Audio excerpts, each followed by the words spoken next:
दोस्तों, इस दुनिया में कोई भी ऐसा माँ बाप नहीं है जो अपने बच्चों का भविष्य बेहतर बनाने के लिए दिन रात कड़ी मेहनत नहीं करता हो।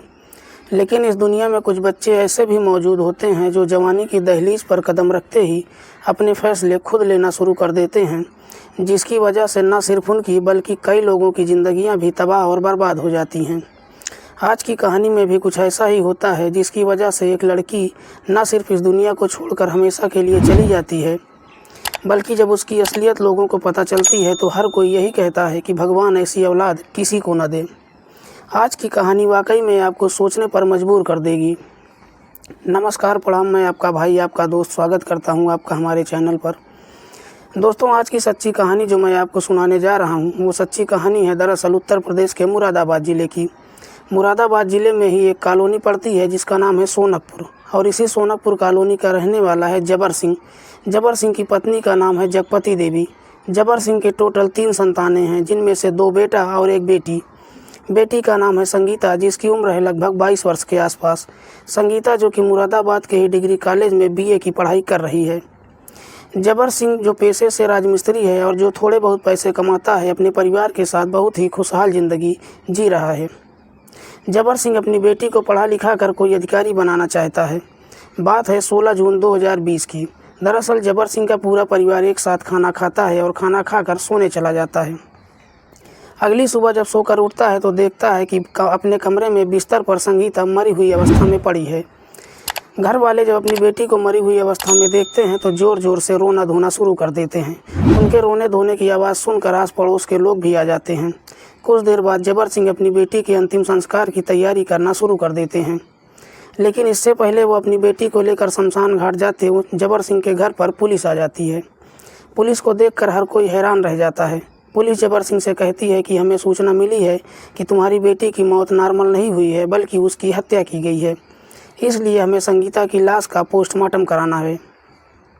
हालांकि संगीता के घर वाले इस बात से इनकार करते हुए कहते हैं कि उनकी बेटी की तबीयत खराब थी, इसलिए संगीता की मौत हुई है और वो अपनी बेटी का पोस्टमार्टम नहीं करवाना चाहते हैं। लेकिन पुलिस जबर सिंह की एक बात नहीं सुनती है और संगीता की लाश को अपने कब्जे में लेकर पोस्टमार्टम के लिए भेज देती है।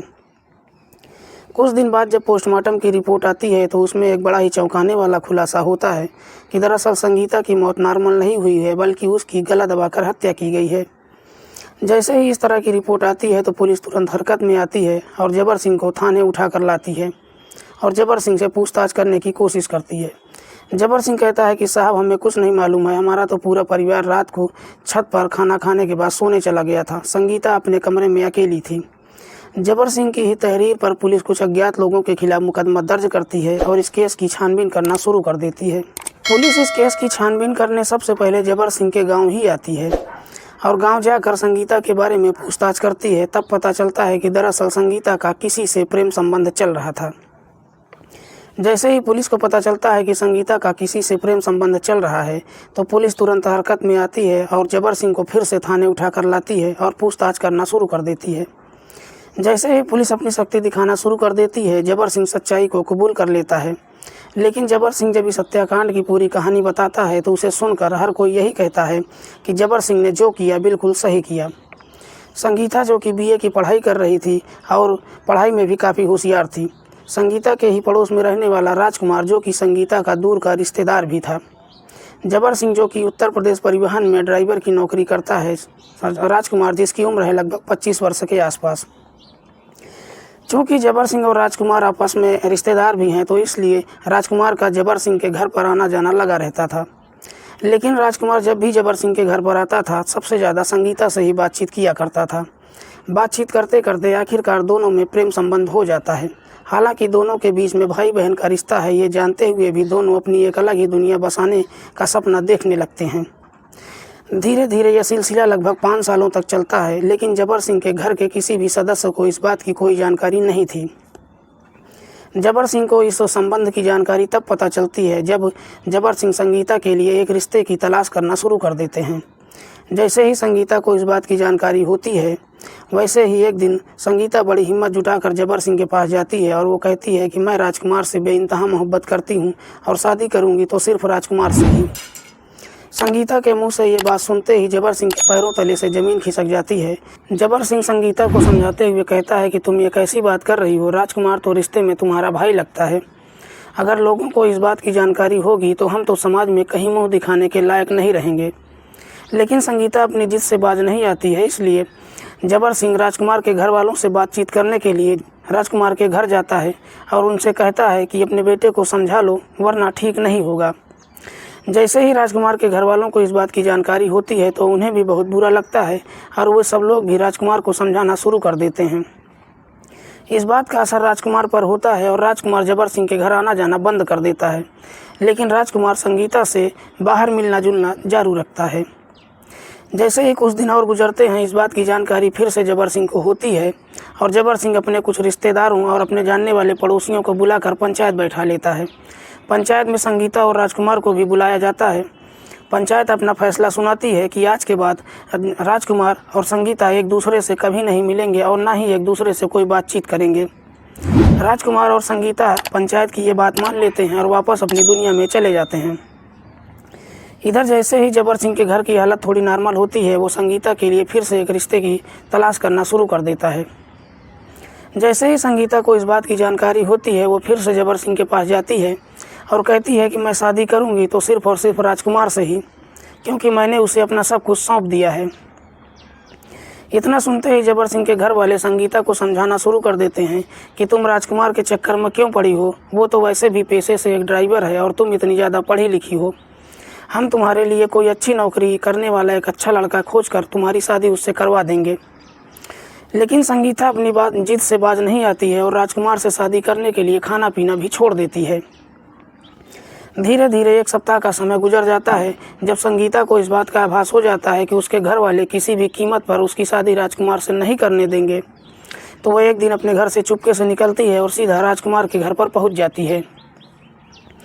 जैसे ही इस बात की जानकारी जबर सिंह को होती है तो वो अपनी बेटी से सारा रिश्ता ही तोड़ लेता है और कहता है कि संगीता आज के बाद चाहे जिए और चाहे मरे, मेरा उससे कोई वास्ता नहीं है। लेकिन कुछ लोग जबर सिंह को समझाते हुए कहते हैं कि अभी भी कुछ नहीं बिगड़ा है, तुम सीधे राजकुमार के घर जाओ और अपनी बेटी को समझा बुझाकर सही सलामत लेकर आओ।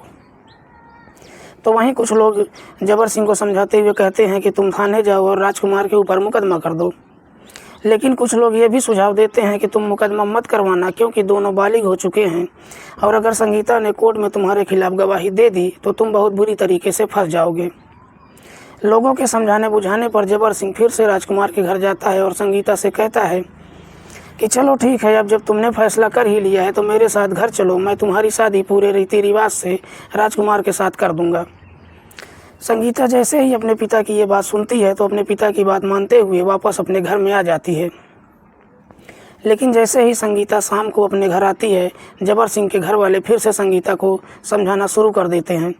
लेकिन संगीता अपनी जिद से फिर से बाज नहीं आती है, तो जबर सिंह के पूरा परिवार मिलकर संगीता की बहुत बुरी तरीके से पिटाई करता है और संगीता की गला दबाकर हत्या कर देता है। हत्या करने के बाद संगीता की लाश को बिस्तर पर ही फेंक कर सब लोग छत पर सोने के लिए चले जाते हैं। अगले दिन संगीता को मरी हुई देखते हैं तो ज़ोर ज़ोर से रोने धोने का नाटक करने लगते हैं।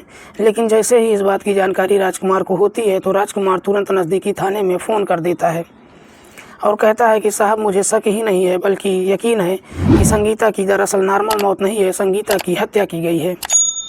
उसके बाद पुलिस आती है और संगीता की लाश का पोस्टमार्टम करवाती है। जबर सिंह जब ये पूरी कहानी बताता है तो जबर सिंह की तहरीर पर जबर सिंह के छोटे बेटे सचिन को भी पुलिस गिरफ्तार कर लेती है और जैसे ही इस केस की और गहराई से छानबीन करती है तो पुलिस को पता चलता है कि इस केस में संगीता की मां भी शामिल है। पुलिस संगीता की मां को भी गिरफ्तार करती है और तीनों को गंभीर धाराओं में मुकदमा दर्ज करने के बाद जेल भेज देती है। वाकई में दोस्तों, आज की जो युवा पीढ़ी है वो अपने फैसले खुद लेना शुरू कर देती है, जिसकी वजह से न सिर्फ उसकी बल्कि कई लोगों की ज़िंदगियां भी तबाह और बर्बाद हो जाती हैं। आज के केस में भी ऐसा ही होता है। संगीता जैसे ही जवानी की दहलीज पर पहुंचती है, अपने फैसले खुद ले लेती है। उसको न तो समाज की कोई चिंता होती है, न इस बात की चिंता होती है कि उसके माँ बाप पर क्या गुजरेगी इस फैसले से। संगीता इस दुनिया को छोड़कर तो जाती ही है, लेकिन अपने साथ उसके माँ और उसके बाप और उसके नाबालिग भाई की ज़िंदगी भी हमेशा के लिए तबाह और बर्बाद हो जाती है। फिलहाल बात करें इस केस की तो ये मुकदमा अभी भी चल रहा है और तीनों आरोपी अभी भी जेल में हैं। दोस्तों, आज की कहानी सुनाने का उद्देश्य किसी को परेशान करना नहीं है, किसी की भावनाओं को आहत करना नहीं है। हमारा उद्देश्य समाज को जागरूक करके एक अपराध मुक्त नवीन समाज का निर्माण करना है। मिलते हैं किसी और सच्ची कहानी के साथ, तब तक के लिए नमस्कार, जय हिंद।